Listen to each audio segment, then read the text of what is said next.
ಇರಾವತಿ ಮತ್ತು ಚಂದ್ರಭಾಗ ನದಿಗಳ ನಡುವಣ ಸೀಮೆಯ ಜನಗಳನ್ನು ಮದ್ರರು ಎನ್ನುತ್ತಿದ್ದರು. ಅದರ ರಾಜನ ಹೆಸರು ಶಲ್ಯ. ಈಗ ಮುದುಕ. ಮೊಮ್ಮಗಳನ್ನು ಹತ್ತಿರ ಕೂರಿಸಿಕೊಂಡು ಕೇಳಿದ, ನನಗೆ ಎಷ್ಟು ವರ್ಷ ಅಂತೀಯ?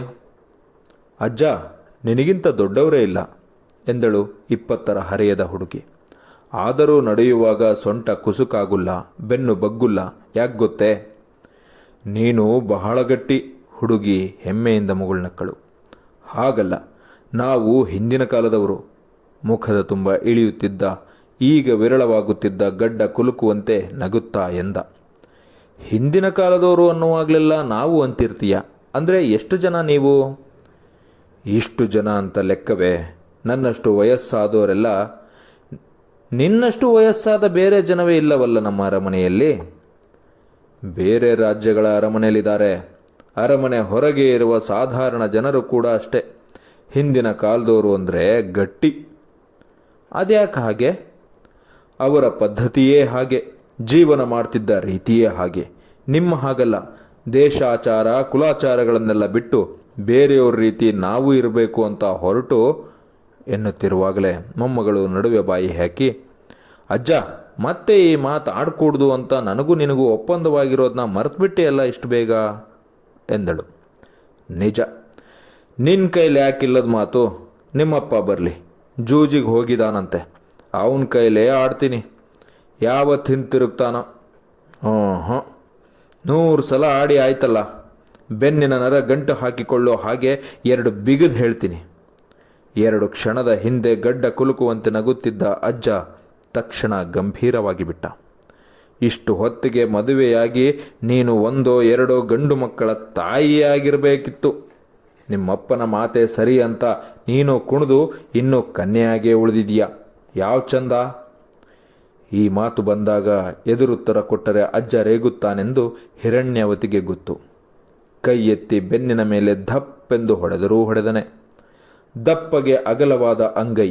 ಆದರೆ ಅಪ್ಪನ ಮಾತೇ ತನ್ನ ಮನಸ್ಸಿಗೆ ಹಿತವಾಗಿದೆ. ಜೂಜಿಗೆ ಹೋಗಿದ್ದಾನೆ ಅಂತ ತಿಳ್ಕೊಂಡಿದ್ದಾನೆ. ನಿಜ ಸಂಗತಿ ನನಗೆ ತಿಳಿದಿದೆ. ತಾಯಿ ನಿನ್ನೆ ರಾತ್ರಿ ಗುಟ್ಟಿನಲ್ಲಿ ಹೇಳಿದ್ಲು.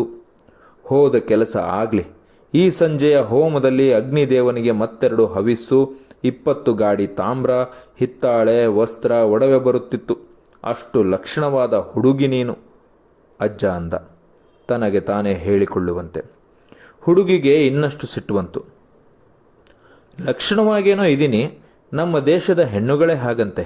ಹುಣ್ಣಿಮೆಯಾದ ಮರುದಿನ ಕಾಣುವ ಚಂದ್ರನ ರೀತಿ ದುಂಡು ಮುಖ, ಉಜ್ಜಿ ಹೊಳೆಯುವಂತೆ ಮಾಡಿದ ಲೋಹಗನ್ನಡಿಯಲ್ಲಿ ತನ್ನ ಮುಖ ನೋಡುತ್ತಿದ್ದ ನೆನಪು ಬಂತು. ಹಾಗಂತ ಶುಲ್ಕ ತೆಗೆದುಕೊಂಡು ಹೆಣ್ಣು ಮಕ್ಕಳನ್ನು ಮಾರಬಹುದೇ? ಅದಕ್ಕೆ ಕುರುಪಾಂಚಾಲ, ಶೂರಸೇನ, ಛೇದಿ, ಕಾಶಿಯ ವಿರಾಟ, ಇನ್ನೂ ಆ ಕಡೆಯ ಈಶಾನ್ಯ ದಿಕ್ಕಿನ ಜನರೆಲ್ಲ ನಮ್ಮನ್ನು ಕೀಳಾಗಿ ಕಾಣುತ್ತಾರೆ. ಅಪ್ಪ ಹೇಳುವುದು ಸರಿ. ಪೂರ್ವ ದೇಶದವರು ದಕ್ಷಿಣದ ಕಡೆಯವರು ಮಾಡುವ ಹಾಗೆ ಸ್ವಯಂವರ ಏರ್ಪಡಿಸಿ ಗೆದ್ದ ಗಂಡಿಗೆ ಹೆಣ್ಣಿನವರೇ ಗಾಡಿ ಗಾಡಿ ಉಡುಗೊರೆ ತುಂಬಿ ಮದುವೆ ಮಾಡಿಕೊಟ್ಟರೆ ಮುಂದೆ ಗಂಡನ ಮನೆಯಲ್ಲಿ ತನಗೂ ಸ್ಥಾನಮಾನ, ತನ್ನ ಕುಲಕ್ಕೂ ಮರ್ಯಾದೆ. ಅಥವಾ ಒಳ್ಳೆ ರಾಜ್ಯದ ಕ್ಷತ್ರಿಯ ಕುಮಾರ ರಥದ ಮೇಲೆ ಬಂದು ತನ್ನನ್ನೂ ಮೋಹಿಸಿ, ತಾನು ಅವನನ್ನು ಮೋಹಿಸಿ, ಅವನು ತನ್ನನ್ನು ಅಪಹರಿಸಿ ರಥದ ಮೇಲೆ ಕೂರಿಸಿ ಗೆದ್ದು ಹೋದರೆ? ಕುಲುಕುವ ಗಾಲಿ, ಗೊರಸಿನ ಶಬ್ದ, ಧೂಳು, ಕೈಗೆ ಸಿಕ್ಕದ ಓಟ, ಕೊನೆಗೆ ಬೆನ್ನಟ್ಟಿ ಬರುವವರನ್ನು ಸೋಲಿಸಿ ಅಪ್ಪ, ಅಜ್ಜ, ಅಜ್ಜನಿಗೆ ಬೆನ್ನಟ್ಟಿ ಹೋಗುವ ಶಕ್ತಿ ಇದೆಯೇ?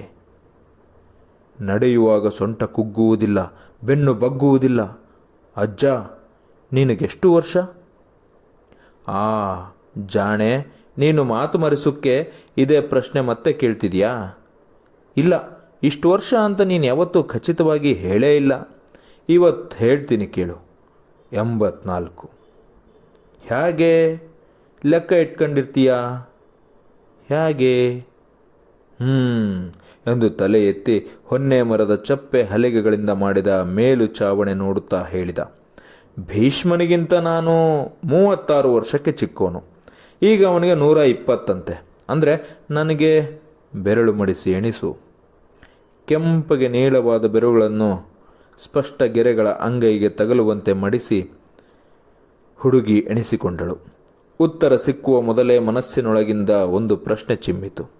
ಭೀಷ್ಮನಿಗೆ 120 ಅಂತ ಹೇಗೆ ಗೊತ್ತು ನಿನಗೆ? ಕತ್ತೆತ್ತಿದಾಗ ಅಜ್ಜನ ಮುಖ ಅಪ್ರಸನ್ನವಾಗಿದ್ದುದನ್ನು ಕಾಣಿಸಿತು. ನಾನು ಯಾಕೆ ಕೇಳಿದೆ ಅಂದರೆ, ಆ ಭೀಷ್ಮ ಯಾವತ್ತೂ ನಮ್ಮ ಊರಿಗೆ, ನಮ್ಮ ದೇಶಕ್ಕೆ ಬಂದಿಲ್ಲ. ನೀನು ಕೂಡ ಅಲ್ಲಿಗೆ ಹೋಗಿಲ್ಲ. ಮುದುಕನ ಮನಸ್ಸು ಇನ್ನೂ ಗಂಭೀರವಾಯಿತು.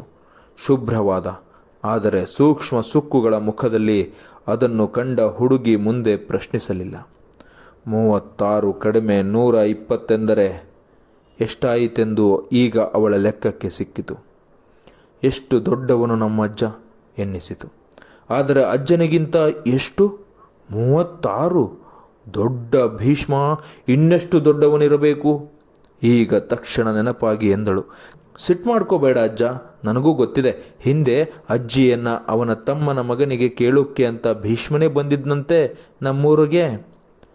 ಆಗ ನಾನಂತೂ ಹುಟ್ಟಿರಲಿಲ್ಲ. ಅಪ್ಪ ಹುಟ್ಟಿದ್ನಾ? ಅಜ್ಜ ಏನೂ ಮಾತನಾಡಲಿಲ್ಲ. ಯಾಕೆಂಬುದು ಹುಡುಗಿಗೆ ತಿಳಿಯಲಿಲ್ಲ. ಅಜ್ಜ ಎದ್ದು ಬಾಗಿಲಿನಿಂದ ಹೊರಗೆ ನಡೆದ.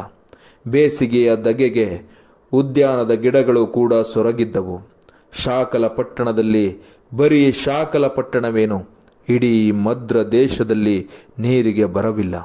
ಆದರೆ ಉರಿಯುವ ಬೇಸಿಗೆಯಲ್ಲಿ ಉದ್ಯಾನದ ಗಿಡಗಳಿಗೆ ಉಣಿಸುವಷ್ಟು ನೀರು ಎಲ್ಲಿ ಬರಬೇಕು?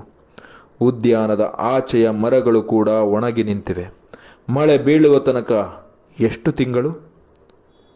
ಸಂಜೆಯಾಗಿ ಸೂರ್ಯ ಮರೆಯಾಗಿದ್ದರೂ ಸಣ್ಣ ಬಂಡೆಗಲ್ಲು ಬಿಸಿಯಾಗಿದೆ.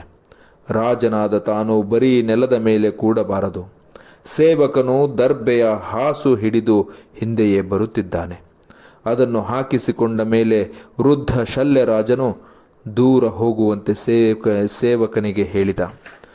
ತಾನು ಒಂಟಿಯಾಗಿ ಕುಳಿತ.